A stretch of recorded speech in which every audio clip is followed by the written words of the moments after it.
अस्सलाम वालेकुम सब भाई, कैसे हैं? हरीस से ठीक ठाक हैं? उम्मीद करते हैं हरीस से होंगे जी। मैं आदिल घुमन दोबारा से आपकी खिदमत में हाजिर हूँ। तो जैसे कि आप देख रहे हैं, ये हमारी एक सीरीज़ चल रही है कि डंकी में जो है मैंने कैसे लगाई, मैं पाकिस्तान से इटली कैसे पहुंचा, जिसके आगे आपने 8 एपिसोड देखे हैं। और जिस भाई ने वो एपिसोड नहीं देखे वो काइंडली वो देख लें। पहले डिस्क्रिप्शन में लिंक मौजूद है उनके, पहले से लेके 8वें एपिसोड तक सबके लिंक जो है डिस्क्रिप्शन में बाय नेम मौजूद हैं। तो काइंडली वो देख लें ताकि इस वीडियो की आपको समझ आ सके। तो चलें चलते हैं अपनी स्टोरी की तरफ। तो स्टोरी शुरू करने से पहले आपसे रिक्वेस्ट है कि वीडियो को एंड तक देखें। इंस्टाग्राम पे फॉलो करना ना भूलें, फेसबुक पेज पे फॉलो करना ना भूलें। इनके लिंक भी डिस्क्रिप्शन में मौजूद है, स्क्रीन पे भी आपको नज़र आ रहे हैं। तो चलें स्टोरी को कंटिन्यू करते हैं। तो जैसे आपको बताया कि वो वहाँ पे वो नदीम नाम का लड़का था, उसने मुझे काम पे लगवा दिया। तो वहाँ पे काम करने लग पड़े। तो हमारे असल में हमारे घर में माहौल ऐसा था कि हम सारे लड़के तकरीबन गुजरात के ही थे और मोहल्ले के ही थे। मेरे साथ था एक जेबी उमर, जिसका घर था वो भी हमारे मोहल्ले का लड़का था। तो हम ऐसे मतलब हम हमें इतना फील नहीं हुआ तुर्की के अंदर कि हम मतलब अपने घर में रह रहे हैं कि बाहर कहीं रह रहे हैं, क्योंकि हमारा माहौल ऐसा था। लड़के आपस में इकट्ठे रहते थे, एक दूसरे से गपशप करते थे, दोस्तों के साथ भाई दोस्तों की तरह भाइयों की तरह रहते थे। तो इतना कोई खास फील नहीं था होता। तो ये भी अच्छे दोस्त हों मिल जाएं तो फिर ये भी अल्लाह अल्लाह पाक की नेमत ही होती है। तो हमें मिल गए अच्छे दोस्त, अच्छा टाइम गुजरा। और जेबी जो है, आप लोग नहीं जानते जेबी को, लेकिन ये किसी वक्त ना लाइव कॉल पे मैं सबको लूँगा, अपने जितने भी दोस्त मैंने आपसे इंट्रोड्यूस करवाए हैं तो सबको ना लाइव कॉल पे मैं लूँगा और को आपसे भी उनकी मुलाकात करवाऊँगा। तो बाकी वीडियोस को आप लोग पसंद करते हैं उसके लिए शुक्रिया। तो वीडियोस को पूरा देखा करें ताकि आपको समझ आ सके। तो वीडियोस की कोशिश किया करें, शेयर करें दोस्तों के साथ, रिश्तेदारों के साथ, ताकि मैं बार बार यही कहता हूँ कि मकसद ये नहीं है कि व्यूज़ लेना या फिर वॉच टाइम बढ़ाना। मकसद ये है कि किसी तरह अवेयरनेस मिल सके, किसी तरह किसी की माँ तक वीडियो पहुँचेगी, किसी के अब्बू तक पहुँचेगी, किसी के भाई तक पहुँचेगी तो वो उसको रोक सकेंगे, उसको इस गलत रास्ते पे आने से रोक सकेंगे। तो बाहर अच्छे बंदे नहीं मिलते। मकसद ये था बताने का कि मुझे अच्छे दोस्त मिल गए। तो अच्छे बंदे ना मिले फिर आपको पता है सोसाइटी उनकी गलत होती है। तो वो नशा भी करते हैं, बड़ा कुछ करते हैं। हमने वहाँ पे देखा तुर्की के अंदर पाकिस्तानी लड़के, वहाँ पे एक मैदान है गाजी उस्मान पाशा मैदान। तो वहाँ पे जी वो नशा करके लड़के ऐसे पड़े होते हैं, रात को दुकानें बंद हो जाती हैं, उनके शटर बंद हो जाते हैं तो दुकानों के आगे पड़े होते हैं। वो ऐसे आलो बेहाल और उनका कोई हाल ही नहीं। और ना कोई रोटी देता है ना कोई, बजारी बात है, वो घर में ही नहीं रखता है। ऐसे बंदे को जो एडिक्टेड हो नशे का या जो गलत काम करता हो, ऐसे बंदे को तो घर में रख के कोई बंदा राजी नहीं ना जी। तो मेजॉरिटी जो है वो ज़ाहिर बात है, जब बंदा आ जाता है तो आगे आने पे पैसे लगते हैं। जब ग्रीस आने पे मैं जब आया, मैं 2500 यूरो दे के आया, उस वक्त 4.5 लाख रुपया था। तो जब वो तुर्की पहुंचते हैं तो पीछे पैसे नहीं होते आगे गेम के लिए देने के लिए, तो वहाँ पे रुकना पड़ता है। फिर वो वहाँ पे रह के ना बंदा दिमागी तौर पे अपसेट हो जाता है। तो वो उसको पता नहीं लगता, समझ नहीं आती, तो फिर वो लोग गलत काम करने लग पड़ते हैं। फिर ऐसे लोगों की सोसाइटी में जब बंदा बैठेगा, ज़ाहिर बात है बंदा फिर खुद भी गलत काम करेगा। तो इसीलिए रोकते हैं इस चीज़ से। तो बाकी जब इस वीडियो में हम ने ना मैं आपको बताऊं, मैंने गेम लगाई जेबी के साथ। तो हम जेबी ने मेरे साथ बड़ी सारी गेम लगाई। बड़ी हमने तकरीबन 7-8 गेमें हमने इकट्ठी की अंग्रेज़ की। 7-8 ट्राइयाँ जो हैं वो अंग्रेज़ की हमने इकट्ठी लगाई। लेकिन ये है कि उनमें हम कामयाब ना हो सके। है लास्ट में तो जेबी ये कहता था कि तुम अकेले जाओ, तुम्हारे नसीब में तो पहुंचना नहीं, तो हम भी तुम्हारी वजह से रुके हुए हैं, तुम्हारे साथ जाते हैं। तो है अल्हम्दुलिल्लाह, अब वो भी ग्रीस में है, पहुंच गया हुआ है। अपने चाचू के पास होता है बड़ा, मतलब उसका सिस्टम ठीक चल रहा है। लेकिन लास्ट उसने ट्राई की थी 2 दफ़ा, लेकिन कामयाब नहीं हो सका। तो अल्लाह पाक उसको कामयाब करे, आमीन। उसके लिए भी दुआ करें भाई, अल्लाह पाक सबको कामयाब करे। तो हम जब वो गेम की, जेबी मैंने और मेरा एक दो और दोस्त था, हमने इकट्ठे गेम की। तो सुना था एक एजेंट बड़ा अच्छा है जी इस्तांबुल का, उससे बात की। उसने कहा जी अब मैं लूँगा 2-2 हज़ार यूरो फ़ी बंदा। हमने कहा ठीक है। तो 3 लड़के हम थे और 2 लड़के जो थे वो एजेबी के गुजारने वाले थे इस लड़के के। उसने उनको उनको भी साथ ऐड कर लिया कि 5 बंदे जो हैं हम तुम्हारे साथ जाएंगे। एजेंट से बात हो गई तो 5 बंदे जाके जनाब उसकी रिहाइश में जाके बैठ गए। तो एक दिन गेम निकलनी थी, 2 दिन है, 2-3 दिन वहाँ पे बैठे रहे। एक दिन गेम निकलनी थी तो उसने बोला कि आज रात को निकालना है, लेकिन निकालेंगे सिर्फ 2 बंदों को, आप में से कोई से 2 आ जाएं। हमने कहा हम सब दोस्त हैं, हम जाएंगे तो इकट्ठे जाएंगे, नहीं जाएंगे तो नहीं जाएंगे। खैर वो गेम निकल गई। अगले दिन फिर उसने बोला, उसने कहा ऐसे ऐसा है कि गेम के अंदर जो है बड़े से बंदों के बड़े से एजेंट्स के बंदे होते हैं, तो आप में से 2-3 बंदे हम ले लेते हैं हर गेम में, तो 2 गेमों में आपको एडजस्ट करके तो पहुँचा देंगे। तो डर ये होता था यार कि असल में बंदा पकड़ा जाए ना, तो अकेला हो तो फिर दोस्त ना साथ हो तो फिर बंदा ज़रा खज्जल हो जाता है। तो अगर कोई साथ दोस्त हो अच्छा, तो फिर बंदा अगर पकड़ा भी जाए तो वापसी के ऊपर आसानी होती है और बंदा इजीली आ जाता है। तो बस लालच ये करते थे कि इकट्ठे होंगे तो एक दूसरे का आसरा बन सकेंगे, सहारा बन सकेंगे। खैर उस रात हमने ना बैठ के को आपस में बात की कि यार ऐसे तो गुजारा नहीं, तो निकलना पड़ेगा। तो वो जो 2 लड़के थे ना जो वो साथ दे भी लेके आया था, उनसे बात हुई। उनको हमने बोला कि कल जो निकलेगी गेम उसमें आप निकल जाएं और नेक्स्ट जो फिर आएगी उसमें हम 3 निकल जाएंगे। उन्होंने बोला ठीक है। एक रात को वो निकले हैं। उन्होंने बोला जी किसने जाना है, उठ जाओ। हमने पहले बात की हुई थी, वो 2 लड़के उठे हैं निकले हैं। उन्होंने बोला जी 16 घंटे में इसका रिजल्ट आ जाएगा, आ रहे हैं पार। खैर उस रात हम सो गए। तो अगले दिन जब उठे सुबह तो पता लगा जी वो लड़के पहुंच गए हैं। वो जब कोई पहुंच जाता था ना जी, उस वक्त आप सोच नहीं सकते क्या हाल होता है। मैंने कहा काश, जब बीवी को मैं कह रहा था, मैं कहा यार इस गेम में हम निकल जाते तो हम भी पहुंच जाते। तो उसने कहा यार हमारे नसीब में होगा तो हम भी पहुंच जाएंगे, सुना था एजेंट बड़ा अच्छा है, तो हम भी निकलेंगे जब हम भी पहुंच जाएंगे। तो खैर वहाँ से उससे बाद भी 2-3 दिन हम बैठे रहे, गेम नहीं थी रेडी। तो जब वो रेडी हुई गेम तो रात को निकलना था। हम लोग हम लोगों के पास वो आया, उसने बोला कि आप तैयारी करें, आपको शाम को जो है वो निकालना है। हमने कहा ठीक है। वो जनाब जब हमें बैग शैग पहनाया उसने, घर के बाहर वो लगा था ट्राला। तो वो ट्राले के अंदर उन्होंने लोड किया, तकरीबन वो 100 के करीब बंदा था। उसमें लोड करके वो लेके जाते हैं नहर पे, जैसे कि सब लोग जानते हैं, मुझे देखने वाले उनको पता ही है। तो तुर्की नहर की तरफ रवाना हो गए। वहाँ पे जाते हुए तकरीबन गालबन हमें 4 से 5 घंटे लगे। वैसे तो 2.5 घंटे का रास्ता है, अगर गाड़ी पे जाएं ट्राला ज़रा आहिस्ता चलता है स्लो, तो इसलिए वो ज़रा हमें 4-5 घंटे लग गए वहाँ पे पहुँचने में। तो वहाँ पे उसने उतारा उसने कहा रात को जो है यहाँ पे स्टे करेंगे नहर पे, तो सुबह हम जो है नहर क्रॉस करेंगे और ग्रीस के अंदर एंटर हो जाएंगे। वहाँ पे ट्राला ही लगेगा तो उसके अंदर आपको लोड करके तो हम चले जाएंगे। हमने कहा ठीक है। खैर तुर्की वाले साइड पे थोड़ा सा पैदल चलना था, तकरीबन 4 से 5 घंटे। वो 4 से 5 घंटे पैदल चले नहर के ऊपर। तकरीबन कुछ देर हमने स्टे किया, एक रात।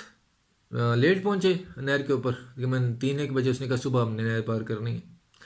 बैठ गए। सुबह होती गई, उसने बोट जो वो प्लास्टिक की वो हवा वाली बोट्स होती हैं, उसके अंदर हवा भरवाई, सबसे बारी बारी हवा भरी, उसको क्रॉस करवाई नहर।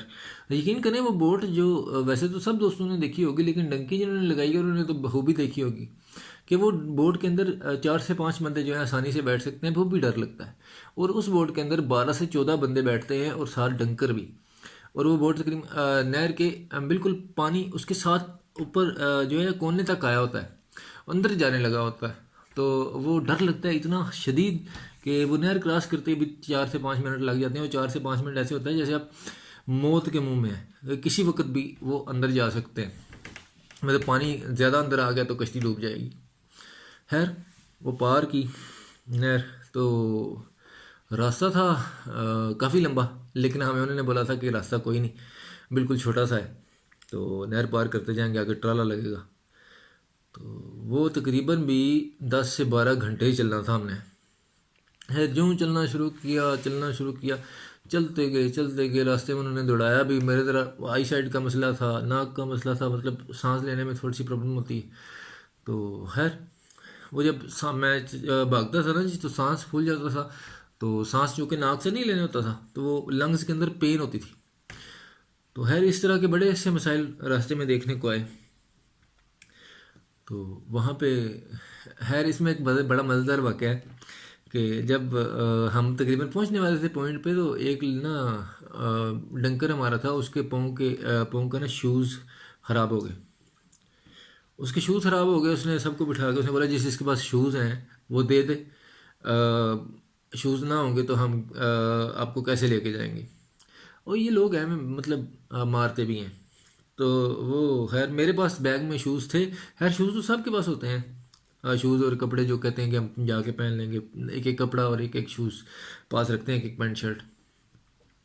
तो खैर बदकिस्मती से मैं और जेबी हम आगे की तरफ बैठे हुए थे। तो जेबी भी ना बोला, मैं भी ना बोला कि हमारे पास हैं। खैर उसने बैगों की तलाशी लेनी शुरू कर दी। इसके बैग की तलाशी ली, इसके अंदर से शूज़ निकले, लेकिन ये शूज़ उसको छोटे थे। उसने बोला जिसके बैग में से शूज़ निकल आए ना उसको हम मारेंगे। तो मेरे बैग में से उसने तलाशी ली, तो शूज़ निकल आए, उसको पूरे भी आ गए। और मेरी बदकिस्मती, उन लोगों ने उधर मुझे बड़ा मारा वो शूज़ के चक्कर में। तो खैर उस वो शूज़ भी उसने छीन लिए।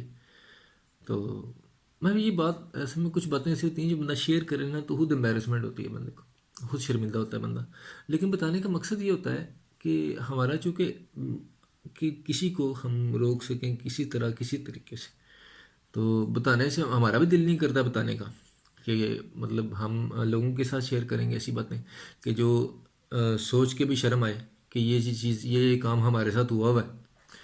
तो बस ये है कि हम अल्लाह पाक से दुआ करते हैं कि हम अपने मकसद में जो हमने शुरू किया उसमें हम कामयाब हो सकें। तो बाकी खैर वो उसने ले लिए। कुछ ही देर उसके बाद हमने चलना था वहाँ पे, उन्होंने कुछ देर बिठाई रखा और वहाँ पे तकरीबन 2 घंटे का सफ़र किया। तो उसने एक कमरा सा आ गया, एक रोड थी, रोड के पार एक कमरा था, कमरे के अंदर उसने सबको खड़ा किया।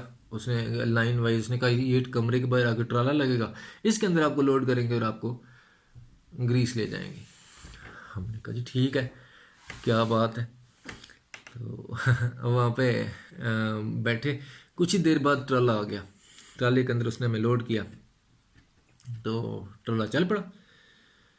ट्राला जैसे ही चलने लग पड़ा तो सब सो गए गाड़ी के अंदर कि अब तो पहुंच ही जाएंगे। और मैं और भी बड़े बड़े होश बेशुमार, वो बोले मैं यूनान जाके ए करांगा, यूनान जाके। हम पैसे भी थे हम लोगों के पास। मैंने कहा यार यूनान जब पहुंचेंगे ना सलोनिकी में तो 1-2 दिन वहाँ पे रेस्ट करेंगे, तो उसके बाद निकलेंगे आगे। तो वो बोले मैं अपने मामू के पास चला जाऊंगा, चाचू के पास चला जाऊंगा, मैं ये वहाँ पे जाके ये करूँगा ये करूँगा वो करूँगा। हमें क्या पता था वही लोगों की तरह जो तुर्की के अंदर बैठे हुए हैं उनको कोई गलत फहमी है कि हम ग्रीस पहुँच के और हम बड़े यूरोप में लेंगे और गाड़ी ले लेंगे और मोटरसाइकिल ले लेंगे और फलानी फलानी चीज़ ले लेंगे, वहम ही होते हैं। तो खैर वो ऐसे इस्लाम मशवरे में ही खुशी खुशी में ही एकदम से हमारा ट्राला जो है ना वो इतनी तेज़ चलने लग पड़ा कि साइडों पे चादरें लगी थी और चादर ऐसे अंदर बाहर होने लग पड़ी, अंदर से बंदे हिलने लग पड़े, उठ गए इतनी स्पीड से वो ट्राला जो है वो मूव करने लग पड़ा। उसके पीछे पुलिस लग गई थी।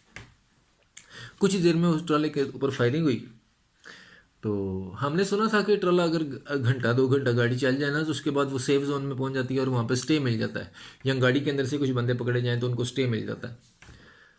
तो खैर वो पुलिस ने फायरिंग की, गाड़ी को रोक लिया। हमें समझ आ गई पुलिस है। तो उन्होंने जब वो ड्राइवर को नीचे नीचे उतारा, हम तो अंदर से सुन रहे थे ऊंची ऊंची आवाज़ में, पता नहीं क्या क्या कह रहे थे, हमें तो समझ में नहीं आ रही। तो गाली ही निकाल रहे होंगे, साथ उसको मार रहे थे बेचारे को।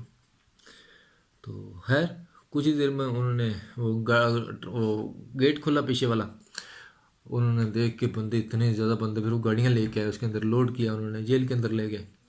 वहाँ पे जाके उन्होंने 2 दिन हमें वहाँ पे रखा, ना खाना दिया ना पीने को दिया ना कुछ दिया।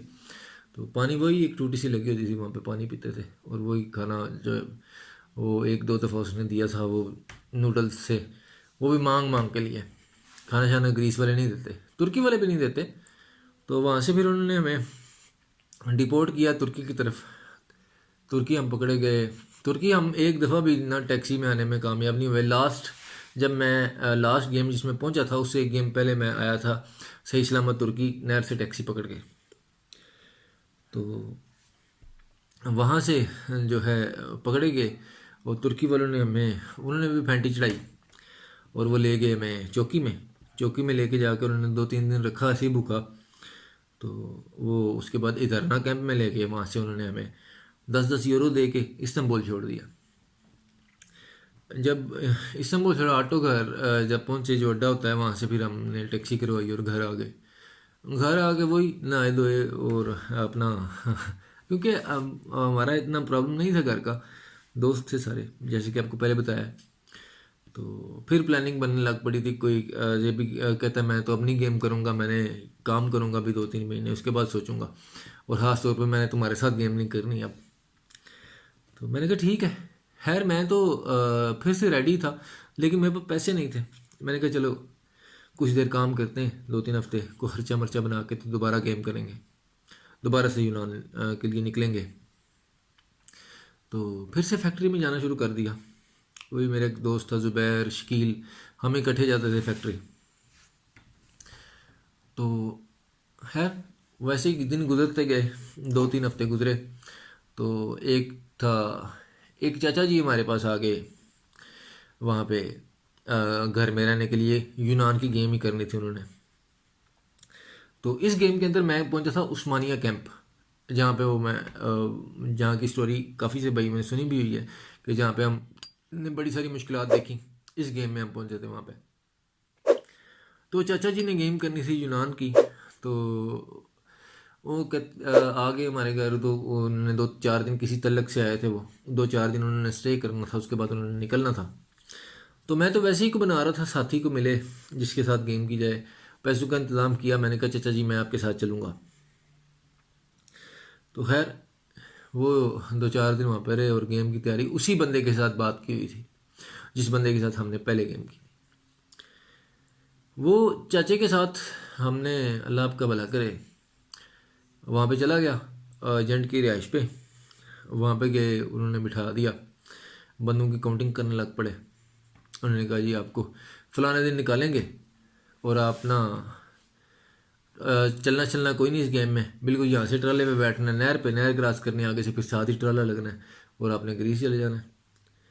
हमने पहले ये सारी गेमें सुनी हुई थी, हमने कहा चलना चलना तो फिर पड़ेगा ही, लेकिन अल्लाह करे पहुँच जाए। तो वो चाचा जी के साथ जब हमने गेम में मैं गया, तो खैर वो शाम को हमने दुआ शुआ की सब ने मिल के कि अल्लाह करे हम कामयाब हो जाएं। सुबह निकलना था।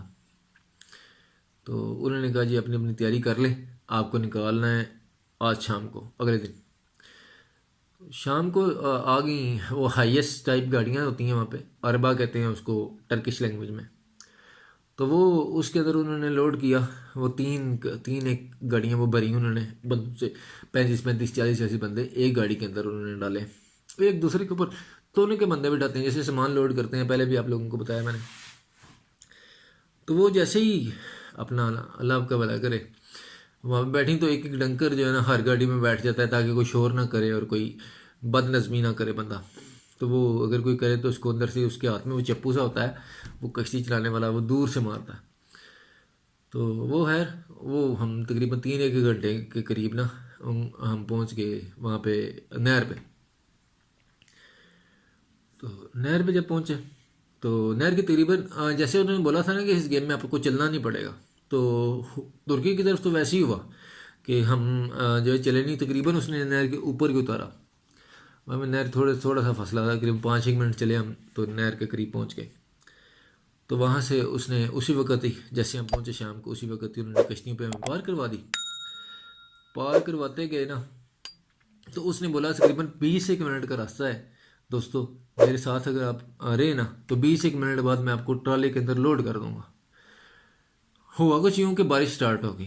अब बारिश स्टार्ट हो गई तो ग्रीस के अंदर असल में सिक्योरिटी उनकी इतनी टाइट है कि बारिश स्टार्ट होगी तो सारी बात है, वो नीचे जो ज़मीनें होती हैं उसके अंदर पाँव लग जाते हैं और वो फिर फुट प्रिंट से ना वो पकड़ लेते हैं।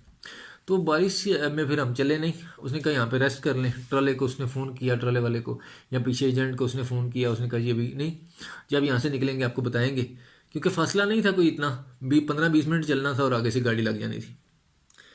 तो 15-20 मिनट चलने के लिए हम जो है वो हमने वहाँ पे एक दिन गुजारा बारिश के अंदर।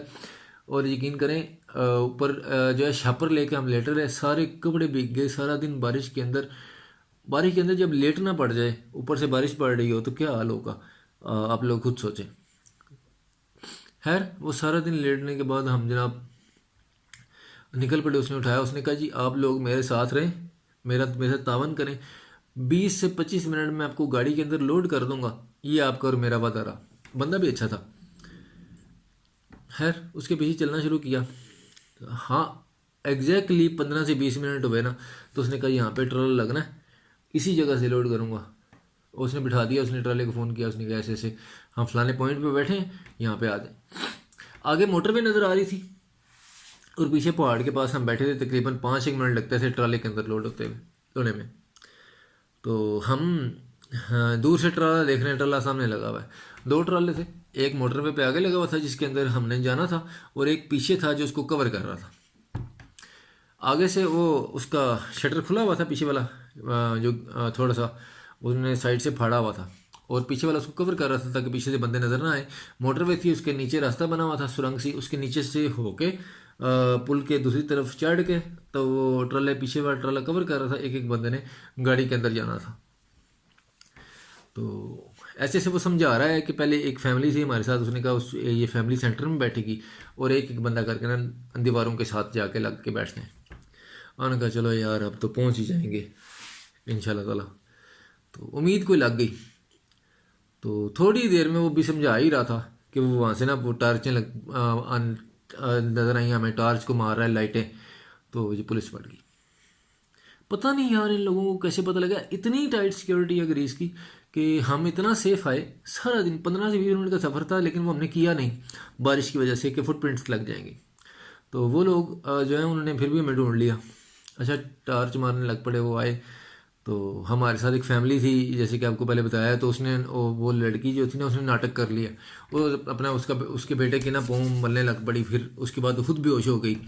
तो वो इतने जालिम लोग हैं जी, उन्होंने उस लड़की को भी और सारे बंदों को, वो उन्होंने एक गाड़ी सी रखी हुई है उसके अंदर लोहे का पीछे गेट है, उस लड़की को भी उसी गाड़ी में डाल दिया। सबसे पहले उस लड़की को डाला, उसके बाद लड़कों को, सारे बंदों को उसी गाड़ी में, एक गाड़ी में। बेचारी लड़की अंदर ऐसे लगी हुई थी सारे लड़कों के साथ, बच्चे उसके।